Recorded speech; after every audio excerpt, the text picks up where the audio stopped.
Good morning students. आज आप लोगों को पढ़ना है हिंदी व्याकरण। हिंदी व्याकरण में चैप्टर 3 मात्रा।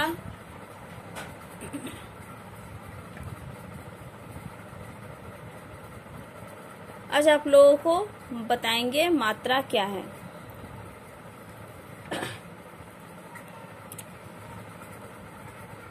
हिंदी भाषा में स्वरों को व्यंजन के साथ लिखने के लिए कुछ चिन्ह बनाए गए हैं। वे चिन्ह ही मात्रा कहलाते हैं। जैसे आप लोग स्वर वर्ण जानते हैं। स्वर वर्ण में अ का कोई मात्रा नहीं होता है। आ है, आ का मात्रा है। उसी तरह से हस्ई की मात्रा होता है, दीर्घी की मात्रा होता है, हस्व ऊ की मात्रा होता है, दीर्घ ऊ की मात्रा होता है। पूरे स्वर वर्ण की कुछ न कुछ मात्रा होते हैं और वो मात्रा व्यंजन वर्ण के साथ उपयोग में आते हैं।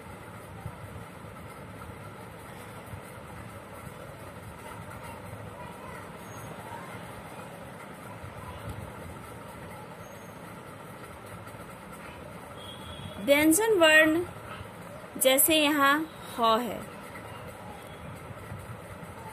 सबसे पहले व्यंजन वर्ण बिना स्वर वर्ण के पूरा नहीं होते।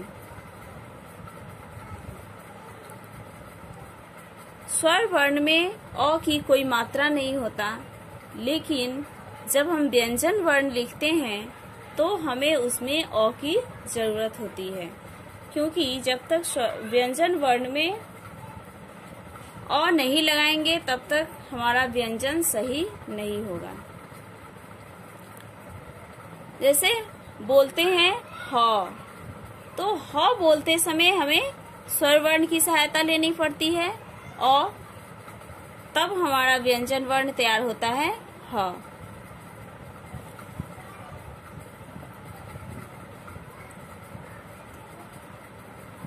उसी तरह से जब हम त बोलते हैं, त में भी हमें अ की सहायता लेनी पड़ती है, लेकिन अगर वहां पे हमें मात्रा लगानी हो तो जैसे बोले ता, तो वहां पे हमें आ की मात्रा लगानी होगी।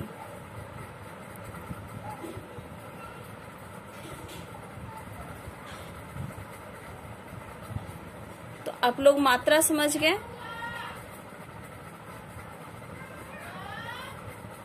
यहाँ पे बॉक्स में कुछ स्वर दिए गए हैं, उसके मात्रा दिए गए हैं और उस मात्रा के साथ व्यंजन वर्ण तैयार किए गए हैं। फिर उसमें कुछ व्यंजन वर्ण जोड़कर उससे शब्द तैयार किए गए हैं। इसे आप लोग लर्न करेंगे मात्रा को, क्योंकि नेक्स्ट क्लास में फिर ये मात्रा पूछा जाएगा आप लोगों से।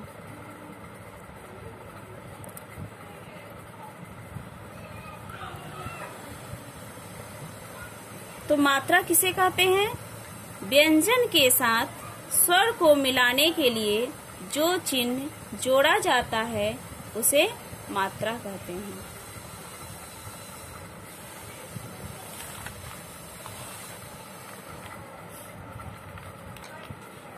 अब यहाँ पे पाठ का कुछ सारांश दिए गए हैं। पहला है व्यंजन के साथ स्वर को मिलाने के लिए जो चिन्ह जोड़ा जाता है उसे मात्रा कहते हैं। नेक्स्ट है अ स्वर की कोई मात्रा नहीं होती।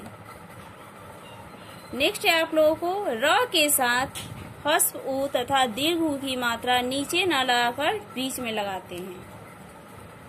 र में कभी मात्रा नीचे नहीं लगता है, इसे बीच में लगाया जाता है, जो आप लोगों को बॉक्स में दर्शाया गया है।